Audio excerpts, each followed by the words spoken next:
Okay, I hope you had a nice discussion about those resources. And here's our last little section that we're going to go through today. This is another resource that your Heartland consultants have and can help you with. This is going to be for more of your older kids, but it's another resource that I want to talk about and is very important. So this is called the DeCoste Protocol. So it's by somebody named DeCoste. So it's a formative assessment that identifies factors that affect individual students' ability to produce writing. So the special ed consultants have this material. They've downloaded it or they have a hard copy of it. You have to pay for it, so they can't just give it to you or share it with you, but you can ask them to see if it might be something that would help you figure out what your student needs. It can compare an individual student's performance across handwriting and or keyboarding tasks. So think about the PAR assessments similar to that. And then can examine an individual student's spelling, performance, and writing skills to determine best instructional strategies and appropriate accommodations. So that's helpful too. So a lot of times when we hear writing, we're not sure, can they just not write? Or is it just so laborious to hold a pencil that maybe keyboarding is easier? And how do we know? I don't want to just always let them type instead of write, or I don't want to always let them use a voice to text when they should be writing on their own. This will help you figure that out. So it can help answer these questions. Are they struggling with fluent handwriting? Is keyboarding automaticity sufficiently fluent to serve as an alternative to handwriting? So it'll help you figure that out. What mode of transcription does the student prefer? Maybe they prefer handwriting over text or those sorts of things. The other one here, we've heard this before, is spelling affecting writing fluency. So if we have to think so hard about how words are spelled, we're not going to be fluent writers and we just can't get things on paper. Is the student demonstrating appropriate grade level writing skills? So again, this is where we need to have some grade level expectations, thinking about the standards, but we also need to have some comparisons to other text that students are writing in the same grade level, right? So we get this quite often where, I get a fourth grader and the fourth grader is writing is really bad. It's just bad. Well, we get some samples of classroom writing and find out that this fourth grader really struggles very much so with spelling. However, he's written 2 paragraphs. They're indented. The mechanics are fine with it. It does have some transition words, even though they're not spelled correctly. It has some conjunctions, although they're not punctuated correctly, those sorts of things. But the real issue with this student is the spelling.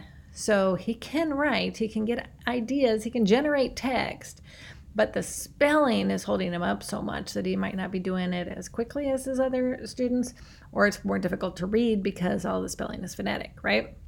So these are areas that we still need to be really concerned about. We certainly don't want a fourth grader that is doing phonetic spelling, right? So we got to catch those things earlier and really work on getting those up to speed beforehand. So that spelling, we've heard over and over again, is an issue, and we want to catch that early, not in fourth grade. And then is the student demonstrating, or what instructional strategies should be considered? So it'll tell us that too. So here's the spelling and writing fluency. For students in grades 2 through 6, spelling by hand did not differ significantly than spelling by keyboard. Research has shown that students with and without disabilities were able to learn to spell new words when writing, typing, tracing, or moving letter tiles. So the modality has no apparent effect on the outcomes of spelling assessment. Computers can be used to evaluate spelling just as much as handwriting can be used to evaluate spelling. Okay, we're not going to call it a keyboarding issue. They should be able to read it and know that it's not spelled right and fix it, right? So spelling and writing fluency do go hand in hand. We also need to make sure that we teach explicit spelling instruction. So I know Wonders has that in K2. We need to make sure that students are mastering those spelling skills. But historically, there was an assumption that spelling would develop as a result of good phonological and reading instruction. So if they just know the phonemes, they should be able to write them. No, we got to practice that. We got to teach them what those mean. And the English language has lots of spelling rules. And there are good rules. It's not just a wonky language. There are rules for all of the things that seem wonky about the English language, and we have to teach those. So the results of a longitudinal large-scale study indicated that reading achievement can remain steady while spelling declines. Hence that fourth grader I told you of a minute ago that cannot spell, right? So we can read and we can respond. We can actually generate text pretty well, even if our spelling never improves. We have to be teaching those together. Not just us as special ed teachers, but gen ed as well. So we got to influence that and advocate for that too.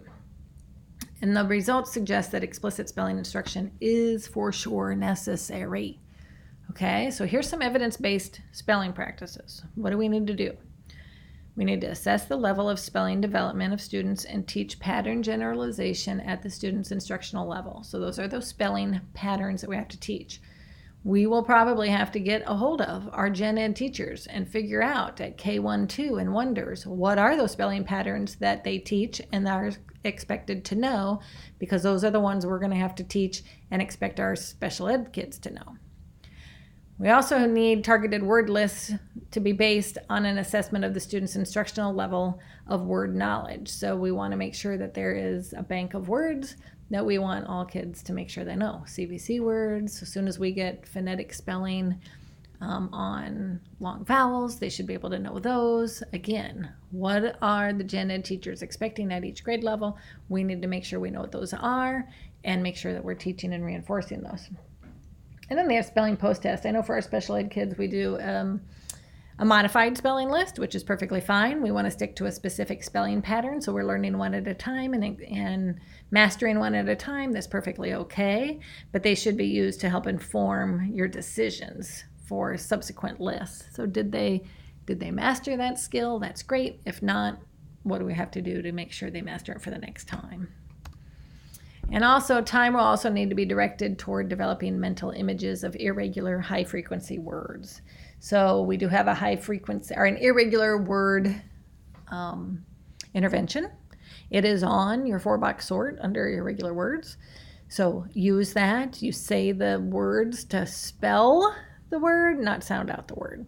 So it's a great routine. If you use it like it is meant to be used, it works really, really, really well. Okay? So that's another thing we want to make sure we use. So this is another tool or another resource that I want you to think about. We're going to read pages 5 through 7 and have some discussion about it. So we've talked about spelling in a lot of different places, and we know that it makes a difference for the entire grades, K5, right? So this is why spelling instruction matters. I do believe Deborah Reed from the Iowa Reading Research Center is part of this. She knows her stuff. So if we go down to page 5, I just want you to read 5 to 7 and have a discussion at your table about why spelling instruction matters. Okay?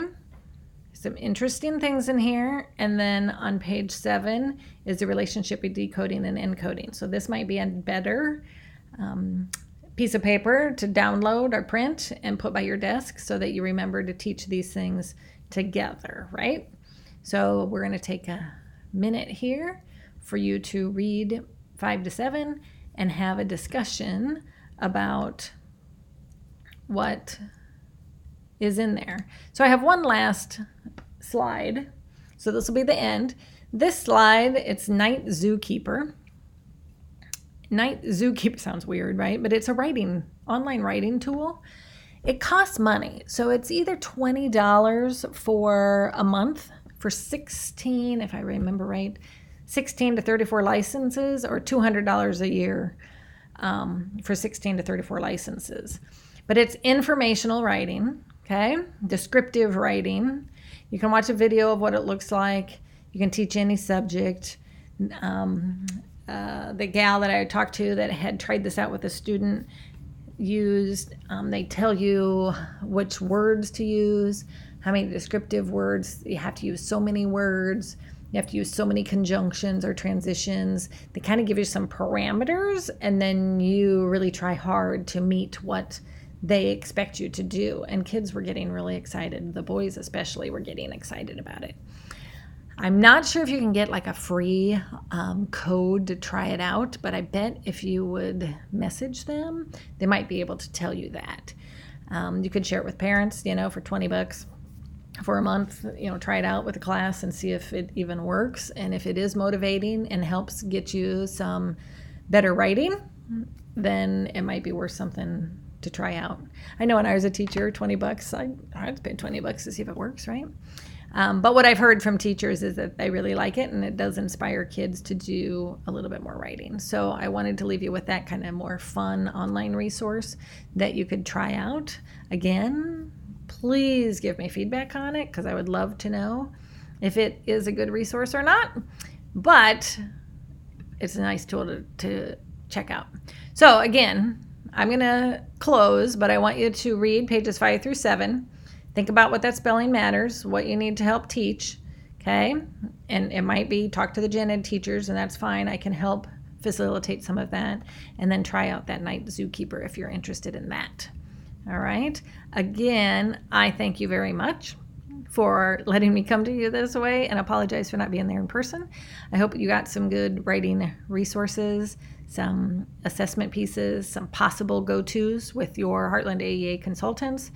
If you have struggles with certain kids, that none of these things really are working, none of these things match a student you have, please email me or let Jeff know, and we can come help problem solve and get some things in place for your kids so we can see some movement on them. So enjoy your reading. Please give Jeff your feedback, and I hope to work with you again soon.